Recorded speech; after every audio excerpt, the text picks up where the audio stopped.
Hola, ¿qué tal? Muy buenas noches. Estamos ya aquí en este Facebook Live que habíamos programado para el día de hoy. El día de hoy vamos a hablar sobre un tema bastante interesante que tiene que ver propiamente con algo que podemos continuar de la sesión anterior. Vamos a hablar sobre las emociones y sobre la depresión en ese sentido. El título del Facebook Live precisamente es Si mis emociones me deprimen, ¿no? Tal cual. Me parece que la parte de hablar de estos temas es por demás interesante en estas épocas. Hay una serie de datos que quiero compartir con ustedes y que tiene que ver precisamente con el hecho de cómo de alguna manera estas épocas sí inciden directamente o hasta indirectamente en nuestras emociones, en cómo nos sentimos. Si bien es cierto que es una época en la cual estamos, ¿cómo decirlo?, pues susceptibles, ¿no?, a este tipo de fiestas, al fin de año, a todo lo que hacemos en estas épocas, porque nos confrontamos con ciertas emociones personales que tuvimos durante todo el año, porque de alguna manera nos, ¿cómo decirlo?, nos confronta la idea de saber que se acaba un año más y que siempre es un recuento en el cual decir, bueno, pues a lo mejor lo hice bien, lo hice mal, no lo sabemos. Pero bueno, siempre es importante señalar que esto es en beneficio de cada uno de nosotros, ¿no? Yo les agradezco que estén aquí. Vamos a empezar un poquito. Y bueno, vamos a empezar a hablar sobre ciertos conceptos. Si tienen alguna duda o pregunta, por favor háganmela saber. Es importante. Y pues bueno, primero que nada vamos a ver qué son las emociones, ¿cierto? Las emociones, a final de cuentas, son un estado afectivo que experimentamos todos los días. No es una cuestión de que un día sí, un día no. Todos los días estamos experimentando estos estados afectivos. Y estas emociones de alguna manera tienen una función adaptativa. Siempre nos estamos adaptando al entorno.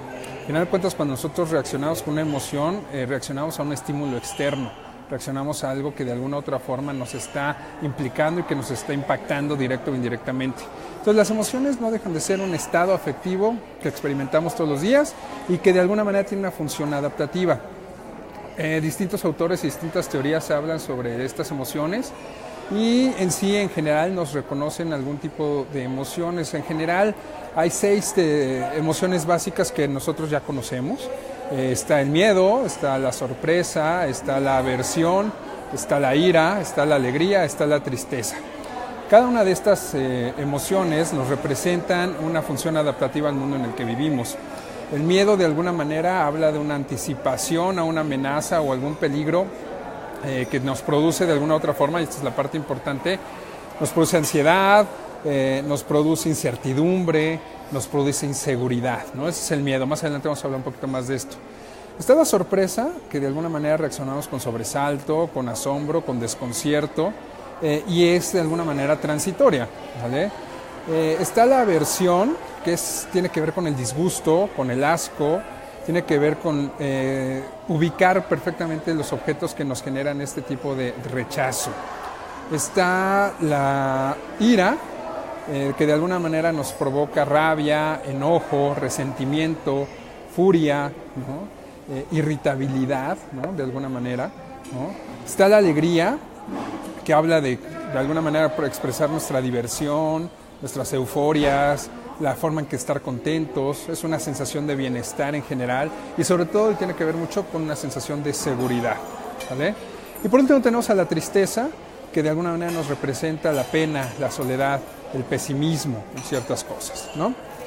Si tenemos que las emociones tienen, ¿no?, esta finalidad adaptativa en lo que hacemos todos los días, podríamos decir que tienen también distintas funciones. Entonces el miedo es una emoción que nos lleva a la protección, tiende a la protección. La sorpresa nos ayuda a orientarnos frente a nuevas situaciones. O sea, se vale estar sorprendidos, pero inmediatamente tenemos que adaptarnos a esa sorpresa, a esas situaciones externas. Está la aversión, que es algo que nos ayuda a generar un rechazo a aquello que no tenemos un gusto, a lo que ello nos pues de alguna manera nos desagrada. Está la ira, que es una de las más graves, y ahorita vamos a aplicarnos un poco sobre ellas, que nos orienta a la destrucción. Y obviamente no nos induce nada más a la destrucción de los demás, induce a la destrucción de nosotros mismos. Está la alegría, que de alguna manera nos induce a la reproducción, o sea, a hacer nuevamente este tipo de situaciones. Es interesante porque ahorita vamos a hablar un poquito sobre el tema de la depresión y que tomemos en cuenta estas emociones. ¿Por qué? Porque la alegría que nos va a orientar hacia la reproducción de algo que nos gusta también tiene que ver con una reproducción de vida, una reproducción vital en todo lo que somos y todo lo que hacemos. Ahorita, la vez pasada, les platicaba un poquito sobre que una de las técnicas que tiene que ver con ser feliz es repetir lo que nos gusta hacer constantemente. Y si no, vean cómo lo hacemos todos los días. Cuando nos gusta una canción, todo el tiempo estamos repitiendo la canción, ¿cierto? Sea buena, sea mala o sea reggaetón, ¿no? A final de cuentas, siempre estamos buscando esa satisfacción. Y por último está la tristeza, que nos motiva hacia una nueva integración personal. Esta parte es importante porque ¿a qué nos referimos con una integración personal? Todos en nuestra vida hemos estado tristes alguna vez, todos. Por alguna situación, por hasta ver una película, por algo que nos pasó, porque no nos regalaron en el intercambio de Navidad lo que queríamos, porque no nos gustó la comida. De alguna manera, la tristeza es una de las emociones que más presentes tenemos al transcurso de los días. Y la tristeza es sumamente importante por varias razones. Número uno, nos ayuda a darnos cuenta qué nos gusta, qué no nos gusta y cómo reaccionamos ante eso. Y eso es bien interesante porque a final de cuentas esa forma que reaccionamos ante las cosas nos va a ayudar a integrar lo que somos, lo que también no somos y lo que de alguna u otra manera también va a representar, ¿no?, lo que queremos ser y lo que nos gusta y lo que queremos en un futuro, ¿sale? Entonces estas emociones tienen una función adaptativa y nos ayudan a distinguir esto que acabamos de mencionar, ¿sale? Ahora, es bien interesante que las emociones a final de cuentas al ser una reacción ante estímulos externos son una expresión de nosotros y físicamente expresamos estas emociones constantemente. Les dejo el dato por ahí que tenemos 42 músculos en la cara, cada uno de ellos diferentes. Entonces, con cada uno de estos músculos tenemos gesticulaciones y expresiones diferentes todo el tiempo, ¿vale? Imagínense si no vamos a ser capaces de poder expresar distintas emociones. Estas distintas emociones nos van a ayudar a expresar lo que sentimos, obviamente, que en muchas ocasiones es difícil de expresar con palabras. Pero alguna vez también nos dicen, ¿no?, o expresamos cosas que a través de las expresiones faciales o el lenguaje corporal tiene más que decir que lo que estamos diciendo verbalmente, ¿sale? Entonces, estos tipos de expresiones, sobre todo las faciales o las gesticulares, se heredan de un aprendizaje familiar, de un aprendizaje cultural de cada grupo en el que pertenecemos. Seguramente muchos de ustedes han escuchado la idea de, ay, ya viste, tiene la cara de su papá, o ya viste, se enoja igual que su mamá, o ya viste, de alguna manera, tiene de alguna forma los mismos gestos que sus abuelitos. Obviamente, ¿por qué? Porque a final de cuentas son una herencia sociocultural que se transmite a través de la familia, la forma en que vamos a expresar nuestras emociones, ¿sale? Otro de los componentes, este tiene que ver con un componente cultural y social, pero otro de los componentes también es los fisiológicos. Y sobre todo cuando estamos hablando de componentes fisiológicos, estamos hablando de componentes involuntarios. No sé cuántos de ustedes controlan sudar o no sudar. ¿Cuántos controlan el sonrojarse o no sonrojarse? ¿Cuántos controlan respirar agitadamente o no? ¿Cuántos de ustedes pueden controlar la dilatación pupilar? ¿Cuántos de ustedes controlan su taquicardia o aumento del ritmo cardíaco? ¿Cuántos de ustedes pueden controlar sus tics, ¿no?, o de alguna manera los temblores que tienen todo el tiempo? No, ¿verdad? Entonces, de alguna u otra forma, todos estos elementos son reacciones fisiológicas involuntarias, ¿vale? La reacción emocional que más podemos ubicar todos es la del miedo, ¿cierto? Al final de cuentas todos hemos sentido miedo, ya sea por algunas situaciones personales o ya sea porque de alguna u otra forma nos enfrentamos o hasta buscamos eso. ¿Cuántos de ustedes no van y buscan, ¿no?, películas de miedo? ¿Cuántos no se van a meter a lugares donde espantan, ¿cierto? Entonces, este tipo de emociones tienen una reacción, sí social, sí cultural, pero sobre todo fisiológica. Todo aquello o todos esos estímulos que nos provocan un temor o un terror, nuestro cuerpo reacciona de algo que llamamos activación, ¿sale? Y esta activación, si ustedes lo notan, cuando tenemos miedo de algo, son activaciones que de alguna u otra forma podemos palpar en nuestro cuerpo físico. Los músculos se contraen, el tórax se ensancha, las pupilas se dilatan, nos ponemos pálidos, en algunos casos nos dan ganas de ir al baño, ¿cierto? Las glándulas suprarrenales son cuando descargan la adrenalina, etc. Pero entonces yo les pregunto, ¿Estamos claros en las diferencias que hay entre miedo, angustia y ansiedad? Porque de repente nosotros hablamos con alguien y dices, ¿qué crees? Estoy muy ansioso. O sabes que tengo una angustia terrible. O sabes que tengo un miedo que no puedo. O hasta usamos la palabra hasta pánico, ¿cierto? Entonces, me gustaría un poquito comentar la diferencia entre cada una de ellas, porque es relevante en el momento que nosotros empezamos a tener estas emociones y sentirnos abrumados por ellas. Porque no va a ser lo mismo decir estoy ansioso, a lo cual hay un tratamiento, a decir estoy angustiado, lo cual también otro tratamiento, o a lo cual nada más estoy diciendo tengo miedo y es algo que va a ser transitorio, ¿sale? Entonces, el miedo, por ejemplo, es un temor, es un sentimiento de peligro ante algo que realmente existe. Ante algún peligro inminente y presente. Cuando vamos a chocar o se cierra un carro, eso es un temor real, ¿cierto? Entonces nos da miedo. Entonces eso es real y existe, ¿cierto?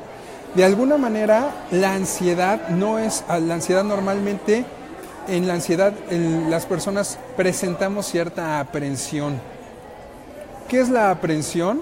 Esta sensación incluso de que de alguna manera ustedes sienten opresión en el pecho, pero sobre todo que no sabemos explicar la intranquilidad. Estoy angustiado por algo, ¿no? Estoy ansioso por algo. Bueno, en el caso de la ansiedad, no se sabe explicar la causa de esa intranquilidad. Presenta ciertas perturbaciones fisiológicas sobre todo. Sí hay irregularidad cardíaca, lo que le llamamos taquicardia. Sí hay dificultades respiratorias, esta hiperventilación también. Hay temblores, incluso hay náuseas o hasta vómitos, ¿no? Y de alguna manera, algunas veces pensamos que es un colapso cardíaco y que se nos está viniendo la muerte encima. Técnicamente no es eso. Realmente lo que estamos teniendo es un ataque de ansiedad. Y los ataques de ansiedad, a diferencia del miedo, están presentados por cuestiones que no tienen una causa real. ¿Ok? Entonces podemos ver la diferencia entre el miedo existe, ¿no? Un peligro inminente, en la ansiedad no. La ansiedad no hay un temor real, no existe un objeto presente que nos esté diciendo por esto estoy teniendo ansiedad. No, ¿ok? Sin embargo, sí representa de alguna manera perturbaciones fisiológicas, ¿sale?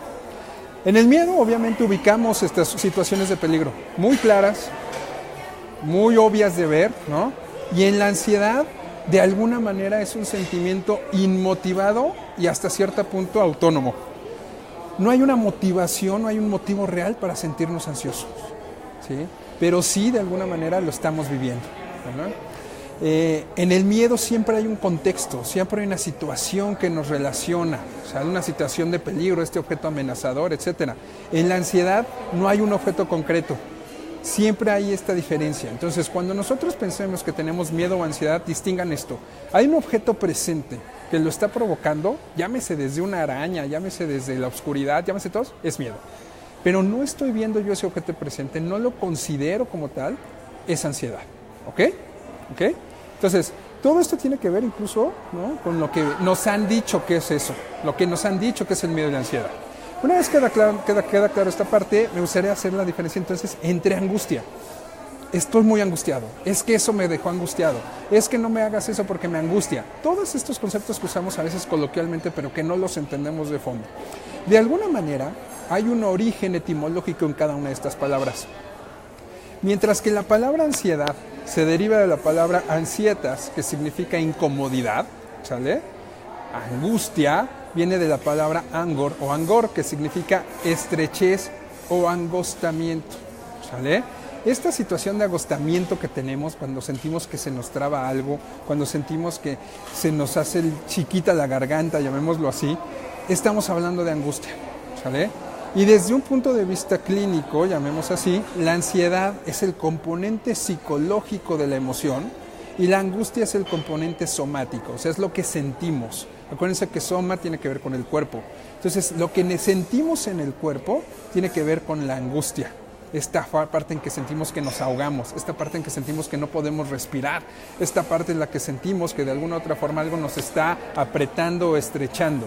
A eso se refiere la angustia, ¿ok? La ansiedad es el componente psicológico y la ansiedad tiene que ver con este miedo, este temor infundado, ¿no?, en una motivación que de alguna manera no estamos encontrando un objeto presente que nos pueda llamar o que nos pueda motivar esa ansiedad. En la angustia como es una cuestión somática, obviamente va a haber más características físicas, ¿sale? Normalmente la angustia se representa, o muchas veces la tenemos en la altura del pecho, el corazón, la región del plexo solar, obviamente la garganta, ¿sale? Mientras que en la ansiedad, no ubicamos propiamente un dolor físico, sino que es más bien una sensación. Tengo una sensación catastrófica, algo va a pasar, algo me siento que se va a caer, algo que de alguna manera siento que hay un peligro inminente aunque no lo esté viendo, ahí está la sensación de ansiedad, ¿ok? Entonces ubiquemos que la angustia tiene que ver con una cuestión somática, una cuestión que sí siento en el cuerpo, y la ansiedad tiene que ver con una cuestión psicológica, una cuestión de sensaciones, de presentimientos o sentimientos de angustia, de catástrofe o de peligro inminente todo el tiempo, ¿sale? Obviamente en la angustia, la reacción, o sea, cuando somáticamente, cuando nuestro cuerpo está sintiendo algo, lo primero que pasa es la paralización. Nos encogemos, nos paralizamos, ¿sale? De alguna manera nos inmovilizamos por completo, ¿sale? Y en la ansiedad, la reacción es por el contrario, sobresaltamos, estamos todo el tiempo atentos, alertas. De alguna manera, si ustedes recuerdan, a los que estuvimos aquí en la Ciudad de México hace unos meses con el terremoto del 19 de septiembre, pues muchos de los que me están escuchando seguramente tuvieron esta sensación de ansiedad, de estar alertas, de escuchar un ruido y brincar, de dormir y oír cualquier ruidito y sobresaltarse. Esas son las reacciones de la ansiedad, el sobresalto ante una sensación de peligro inminente, ¿ok? Y la otra parte, obviamente, tiene que ver con la angustia, ¿ok? En la angustia, también, para cerrar esta parte, tiene que ver con que el fenómeno no es fácil de distinguir, ¿sale? Y en la ansiedad sí. En la ansiedad sí siento que hay algo que me está acusando, o sí siento que hay algo que me está de alguna otra manera representando, ¿sale? Un peligro inminente. En la angustia a veces creo que nada más es que me sofoqué, o a veces creo que nada más es algo que me está molestando, pero no son tan fáciles de detectar los fenómenos físicos en la angustia, ¿vale? Ahora, psicológicamente hablando y emocionalmente hablando, estos tres conceptos, o miedo, la angustia, la ansiedad, van a derivar en una patología que es mucho más grave, ¿sale? Y tiene que ver con la depresión. Entonces, cuando nosotros hablamos de que si nuestras emociones nos están deprimiendo, la respuesta es que tienen todos los elementos para hacerlo. Así es. Porque a final de cuentas, si hablamos desde la parte emocional y la parte psicopatológica de esto, la angustia no es otra cosa que una desorientación psíquica, ¿sí? Nuestra mente, nuestra cabeza no estamos claros y estamos desorientados, donde siento que estamos limitados y ahogados en mis propios deseos. Ese es el fenómeno de la angustia desde la parte psicoemocional, ¿sale? Hay una desorientación de lo que estoy viviendo, hay una desorientación mental de lo que estoy viviendo, y donde aparte me estoy sintiendo limitado y ahogado en mis propios deseos. Acuérdense que hablamos de angustia, angor, angosta, ¿sale? Esta limitación tiene que ver con mis acciones. Las personas que sufrimos de angustia, llamémoslo así, son personas que dejan las necesidades personales para complacer los de los otros, para atraer ese amor y cariño que requieren. Interesante, ¿cierto? ¿Cómo entonces que esa desorientación, ¿no? ¿Cómo entonces que ese hecho donde yo me siento limitado, cómo entonces que ese hecho donde yo estoy ahogando mis deseos, los prefiero, ¿no? solventar o resolver, resolviendo o queriendo atraer y agradar a los otros a través de complacer al otro? Entonces, muchas veces nosotros estamos viviendo relaciones angustiantes. ¿Por qué? Cuando nos referimos a esto, quiere decir que estamos buscando complacer los deseos del otro para atraer su amor, su cariño, su reconocimiento, en vez de satisfacer nuestros propios deseos. Y entonces mis propios deseos se ven limitados. Y esos deseos limitados, de alguna manera, van afectando y atenuando mi autoestima, mi seguridad personal, lo que soy, lo que quiero ser y hasta mi identidad. Esa parte es interesante de pensar, porque yo les preguntaría a cada uno de ustedes, ¿cuáles son sus relaciones angustiantes? ¿En qué relaciones están involucradas? Llámese jefe, subordinado, asistentes, pareja, hijos, amigos, familia, hasta con los padres, ¿no? En donde yo me estoy angustiando por querer complacer al otro. ¿Cuántas veces nosotros no hacemos cosas para complacer a nuestros papás, para complacer a la pareja, para complacer al jefe? Y se vale, porque a veces hay esas funciones. Pero cuando ya mi hábito es ese, estoy en una desorientación mental angustiante. ¿Sale? Y entonces, cuando eso se vuelve excesivo, ¿qué es lo que va a pasar físicamente? Me va a faltar el aire, ¿sale? Me voy a hiperventilar, voy a sentir como si me estuviera apachurrando o apretando una piedra, una losa, algo, ¿sale? ¿Por qué? Porque entonces es cuando se dice que sufrimos de aprehensión. Y esta aprehensión es por una razón, esperar algo. Entonces fíjense cómo la angustia va a desencadenar, ¿no?, a través de este esperar, ese amor, reconocimiento del otro, una sensación de ahogo, una sensación donde yo me sienta limitado, donde yo pueda incluso sentirme sin poder respirar, ¿sale? Ahora, ¿de dónde viene todo esto? Pues bueno, una de las partes muy sencillas es saber que todo esto se origina desde el niño o la niña que fuimos, porque desde niños esta angustia se fue gestando, se fue produciendo, y se fue produciendo por el miedo al abandono, un miedo al abandono de nuestros padres, un miedo al abandono de nuestros hermanos, de nuestros amigos, de que no me escogieran en el equipo de fútbol, de que no me invitaran a las fiestas los fines de semana, de que no me llevaran a la pijamada, ¿no? Todos estos miedos a no ser considerado, a no ser reconocido, a no tener el amor del otro, de alguna manera, directa o indirectamente, fue generando al niño angustiado que conocemos hoy, ¿sale? Y peor aún, cuando ya teníamos ese amor, lo que menos queríamos, ¿no?, es perder ese amor, perder ese cariño, ¿no? Y entonces de alguna manera, ¿no?, estamos buscando, ¿no?, todo el tiempo no perder el amor. Y por tanto, en el momento de perder el amor, sufrir, ¿sí? Porque perder el amor nos han dicho, ¿no?, que de alguna manera es algo que necesitamos. Entonces, de alguna otra manera, ¿cierto?, nosotros estamos buscando, por un lado, no ser abandonados, por otro lado, una vez que ya estamos en esa relación, no perder ese amor, reconocimiento y atracción, y por otro lado, evitar el sufrimiento, ¿cierto? Todas estas son las consecuencias que nos puede presentar la angustia de alguna otra forma, ¿sale? ¿Qué es lo que entonces nos representa la ansiedad? ¿No? La ansiedad, de alguna manera, como lo dijimos al principio, va a ser este temor sin motivo, en función de esperar un peligro inminente. Un peligro que no sabemos qué es, que no sabemos de dónde viene, pero que de alguna manera existe en nosotros. Y ese temor, ¿no?, ese temor que de alguna manera nosotros tenemos, tiene que ver con las funciones de ansiedad que generamos. Y entonces, ¿qué es lo que provoca la ansiedad? La ansiedad bloquea toda posibilidad de vivir el momento presente, de hacer las cosas hoy.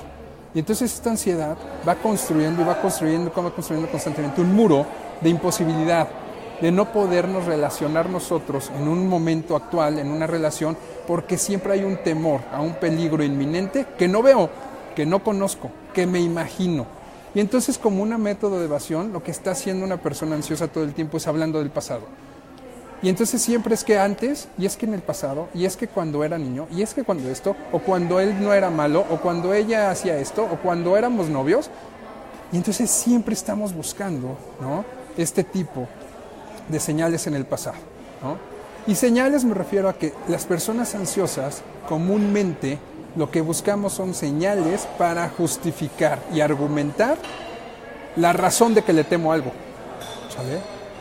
Argumentar esos miedos irracionales constantemente. Y esos miedos irracionales constantemente existen en mi mente, pero como nadie los ve, yo le tengo que hacer ver al otro, yo le tengo que hacer ver al mundo que existen. Y existen buscando señales. Entonces, cualquier cosita que me ayude a argumentar y darle la razón a mi miedo va a ser un argumento para mi miedo irracional. Y entonces voy a comprobar que mi ansiedad es real, de que no estoy loco, ¿cierto? Entonces, en este sentido, es bien importante que nosotros ubiquemos cuáles son esos miedos irracionales que todos tenemos, porque todos hemos sido ansiosos y todos tenemos ansiedades en algún momento, y de alguna manera, ¿no?, en qué momento nosotros estamos buscando esas señales para argumentarlas. ¿Vale? Una vez que ubicamos lo que es la angustia, bueno, el miedo, la angustia, la ansiedad, hablamos de lo que va a representar y la consecuencia más grave de todo esto, ¿no? La depresión, ¿sale? ¿Qué es la depresión? Pues bueno, la depresión es una patología o enfermedad que está diagnosticada, no es algo que nos inventamos, y que de alguna manera va acompañada de pérdida del ánimo, ¿sale? De un llanto incontrolado, de una ideación de la ruina, o sea, catastróficamente todo está mal, ¿no? De una pérdida de interés en las actividades que tenemos y en un caso ya extremo o un caso que llegamos al límite de pensamientos suicidas, ¿sale? La depresión no es algo que debemos tomar a la ligera, porque la depresión es una enfermedad real, es una enfermedad que hoy día a día desgraciadamente está incrementándose. Por lo menos hay datos que dicen que en México la depresión va a ser una de las enfermedades más grandes o la número 1 en unos años. Y esto y todo lo que provoca, ¿no? De alguna manera está siendo representada por muchos síntomas, ¿sale? En algunos datos que les quisiera compartir, la depresión tiene varios síntomas, pero de alguna manera en mayor medida se genera o se representa o se da más en las mujeres, incluso en una proporción de 3:1. La depresión es más común en mujeres, ¿sale?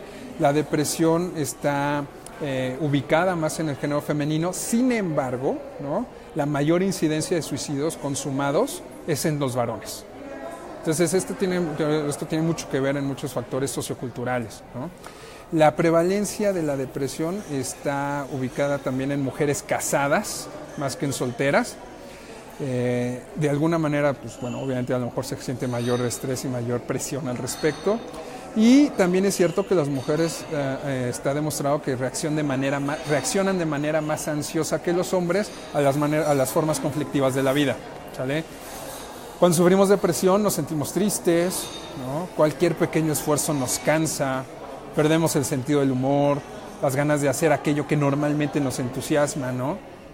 Y desgraciadamente cuando esto va avanzando empezamos a generar sentimientos de aversión hacia nosotros mismos, nos empezamos a sentir inútiles, nos empezamos a sentir culpables de las deficiencias o lo que no tenemos para resolver la situación, ¿sale?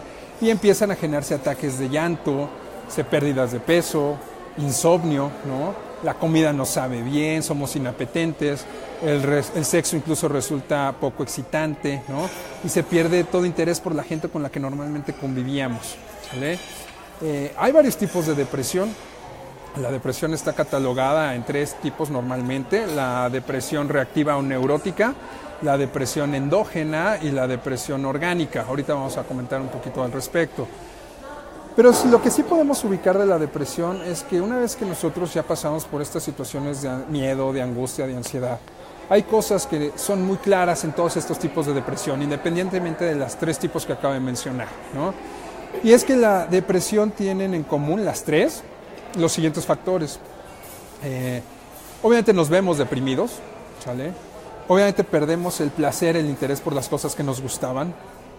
Nos sentimos inútiles y generamos sentimientos de culpa muy grandes. Representamos una baja autoestima. Mostramos incapacidad en muchas cosas. Como lo comenté, llegamos a tener pensamientos suicidas. Mostramos obviamente ansiedad. No tenemos una claridad para pensar. Empezamos a tener ciertas obsesiones y paranoias. Empezamos a perder el sentido del tiempo. Esto es una de las cosas que pasa en la depresión. Nos empezamos a despersonalizar, ¿vale? Como que si no nos sintiéramos parte de la realidad. Esta situación en donde vamos de repente a una reunión, en el caso de que salgamos, y sentimos que no nos sentimos bien ahí, que no nos ubicamos, que no nos hallamos, ¿no? Obviamente perdemos energía, no tenemos ganas de nada. Ya sea que tengamos lentitud para hacer las cosas o de alguna manera agitación en otras cosas. Tenemos trastornos de alimentación y de peso. Tenemos problemas con el sueño, el insomnio es claro. Se reduce nuestro apetito sexual, ¿no? Obviamente hay síntomas físicos muy claros, dolores de cabeza, náuseas, calambres, etc. Todos estos, ¿no? Independientemente de los tipos de depresión, de los que mencionamos ahorita, reactiva, neurótica, endógena o orgánica, son síntomas que se presentan normalmente, ¿sale? Entonces, en ese sentido, ¿no? Hay que ubicar que este tipo de depresión, porque no es una plática médica ni psicológica al 100%, si tienen mayor información les paso después más información que puedan buscar al respecto, Pero la depresión reactiva, la endógena y la orgánica tienen que ver con distintos factores, ¿sale? La reactiva coincide con estas situaciones de la vida que nosotros tenemos todos los días. Algo que nos pasó en el momento, a lo mejor una pérdida, a lo mejor una situación estresante, tenemos una depresión reactiva en el momento, ¿sale? Esto se puede trabajar sin ningún problema, ya sea en terapia o ya sea incluso hasta con medicación, ¿no? La depresión endógena tiene que ver con factores internos. Tal vez no hay una explicación muy a fondo de esto, pero tiene que ver con factores internos. Tiene que ver incluso también con una cuestión hormonal, física, ¿no? Que todos tenemos. Y también tiene que ver con una cuestión genética, ¿sale? Entonces hay genes que orientan a la depresión según ciertos estudios, ¿no? Que hay predisposición, ¿sale? Y la depresión orgánica tiene que ver definitivamente con una cuestión de una lesión cerebral o la acción de ciertos fármacos, ¿sale? Ahora, ¿qué es la depresión? Así como hablamos de la angustia y la ansiedad a nivel psicoemocional, ¿qué es la depresión? Va a sonar a lo mejor un poco fuerte, pero la gente en depresión son gente que vive a la depresión como una solución para manipular su entorno. Suena raro porque pareciera que es una enfermedad que nos derrumba y cómo va a tener fuerzas para manipular a alguien, ¿cierto? Pues sí, sí la tenemos, ¿no? A final de cuentas, la depresión es una necesidad de mantener nuestro territorio y nuestro espacio. Por eso hacemos que todo el mundo se aleje, ¿ok? Entonces, la depresión, ¿no? De alguna manera tiene este conflicto frente al territorio, frente a la pérdida de espacio y frente a la imposibilidad de reproducirme. Y de reproducirme no hablo nada más biológicamente, frente a reproducirme en todas las cosas que me dan vida. Y a final de cuentas esto va a representar la muerte. Entonces la depresión en un sentido psicoemocional tiene que ver con esta necesidad de manipular mi entorno a través de mantener mi territorio y mi espacio, ¿sale?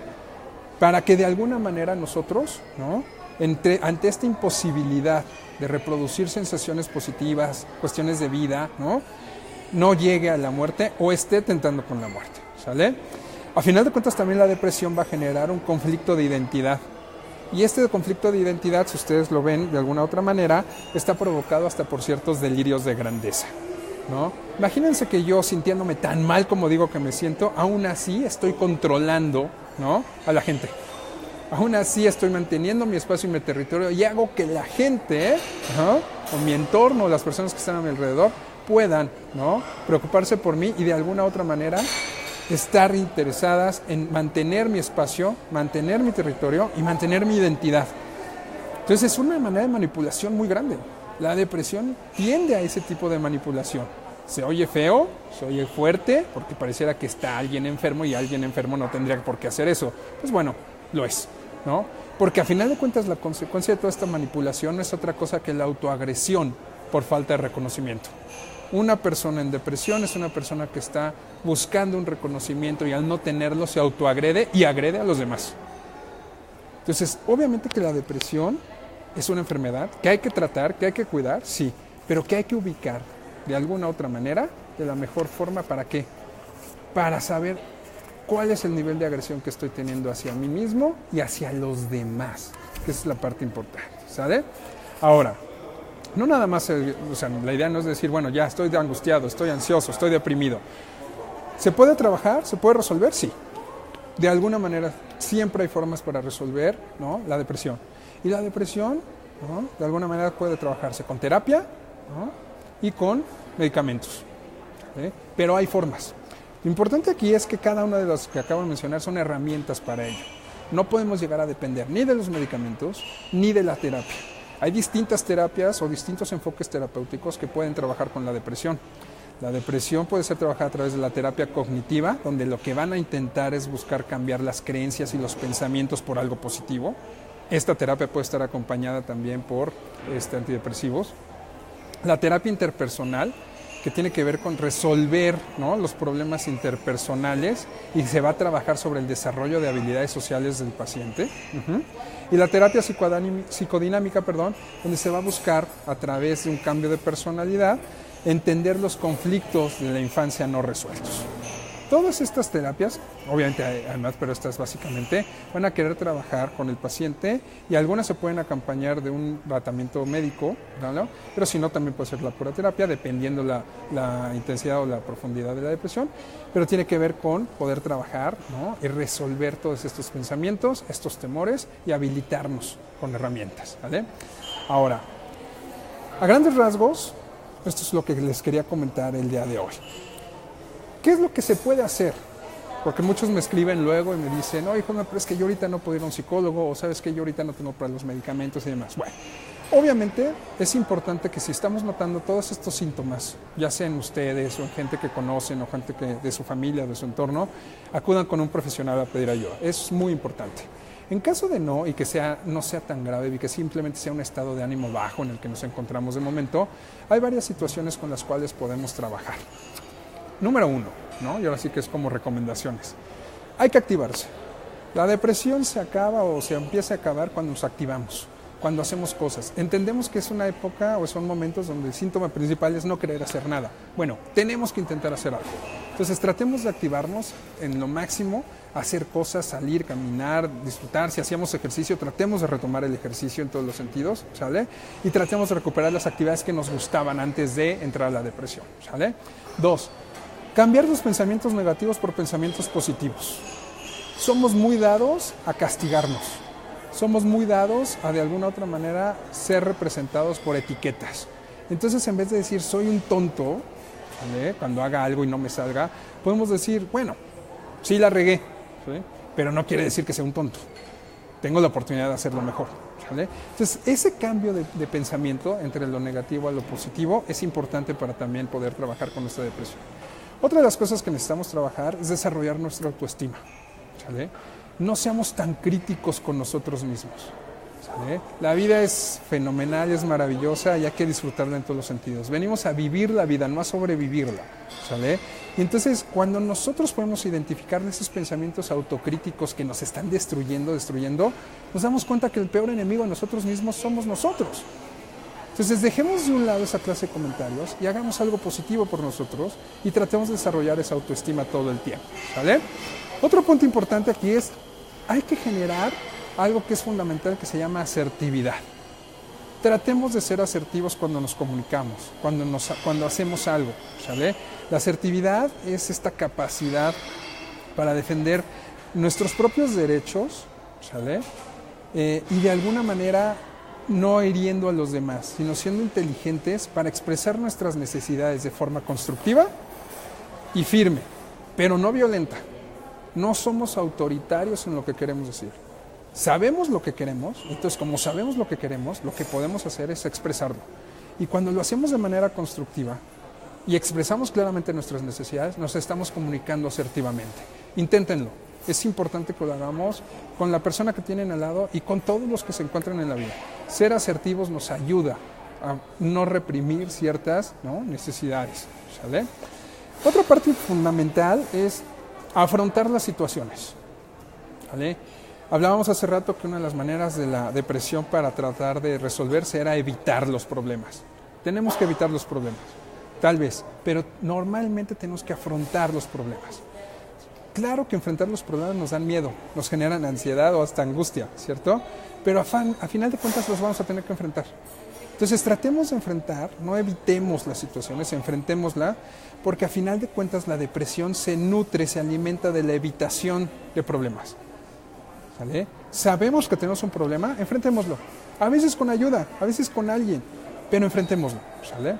Otro punto interesante que podemos ayudar a trabajar en esto es establezcamos objetivos. Si ya estamos haciendo todo lo que estamos mencionando ahorita, tratemos de establecer objetivos. Hoy voy a hacer esto y cúmplanlo. No se pongan 50 objetivos, no se pongan 100, pónganse 3, 2, 1 al día si quieren. Y con uno al día que cumplan, ¿no? Con uno al día que se cumplan, es importante, ¿no?, que ustedes representen esa claridad, ¿ok? Otro de los aspectos que nos recomiendan es, tenemos que aprender a relajarnos. Cierto que no todos sabemos técnicas de relajación, ¿cierto? Pero un cuerpo relajado genera una aptitud psicológica mucho más serena, mucho más tranquila de pensar, ¿sale? Mucho menos negativa, menos aprensiva, menos tendiente a la depresión, ¿sale? Entonces, tratemos de relajarnos, ¿sale? Sumado a esto, pues bueno, uno de los ejercicios que nos dicen los expertos es aprender a meditar. Meditar nos ha demostrado, varios estudios nos ha demostrado que tiene una efectividad grandiosa, ¿sale? En el tratamiento de la ansiedad, de la obsesividad, ¿sale? Disminuye dolores físicos, ¿no? Entonces, meditar puede ser una muy buena práctica también. Y la otra es aprender a solucionar problemas, ¿sale? En terapia se utiliza mucho esta técnica, aprender a solucionar problemas. El hecho de que detectemos un problema no significa que siempre lo estemos resolviendo. A veces no sabemos resolver problemas y es normal, es parte de, ¿no? Hay que intentarlo, hay que empezar a hacernos el ejercicio y la práctica de resolver problemas constantemente, ¿sale? Y un último punto al cual tendríamos que apostar todos tarde o temprano es a generar inteligencia emocional. La inteligencia emocional, este autor, Daniel Goleman, ¿no? Que nos ha enseñado este nuevo rubro de la inteligencia y que tiene que ver con conectar las emociones con uno mismo, ¿sale? La inteligencia emocional es esa capacidad de interactuar con el mundo de forma receptiva y adecuada, siendo respetuosos de los demás, de mi entorno y de mí mismo, ¿sale? Para ello requerimos muchos elementos. Les recomiendo que lean el libro de la inteligencia emocional de Daniel Goleman, precisamente, donde se van a dar cuenta que hay muchos conceptos, muchas herramientas, muchas habilidades con las cuales tenemos que trabajar, ¿sale? Ok, pues bueno, miren, esta es la idea de lo que queríamos platicar el día de hoy. Espero que les haya parecido interesante. Y sobre todo, pues bueno, si tienen alguna duda o pregunta, por favor, ahora sí que no duden en contactarme, en platicarlo, ¿no? Si alguien tiene alguna duda o pregunta, por favor, déjenme nada más checar aquí en el chat las preguntas que están haciendo, ¿no? A mí me parece importante, ¿no? A todos los que se conectaron, poder estar platicando de esto, ¿no? Híjole, no estoy viendo todas las preguntas.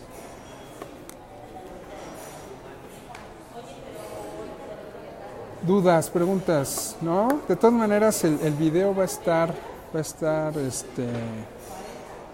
en la página, ¿no? Tal cual, para si de alguna manera tienen algunos otros comentarios. ¿Una duda, alguna pregunta? Agradecerles a todos los que se conectaron, ¿sí? Y más. Y nos vemos la siguiente sesión. Ahí estaremos programando para el año que entra ya la siguiente sesión de Facebook Live. Por favor, comenten en las páginas, en las redes sociales, qué temas les interesaría trabajar, ¿no? Y pues de alguna manera, pues bueno, estamos aquí para servirles. Tengan bonitas fiestas, cuídense mucho, disfruten mucho a su familia. Un abrazo. Bye.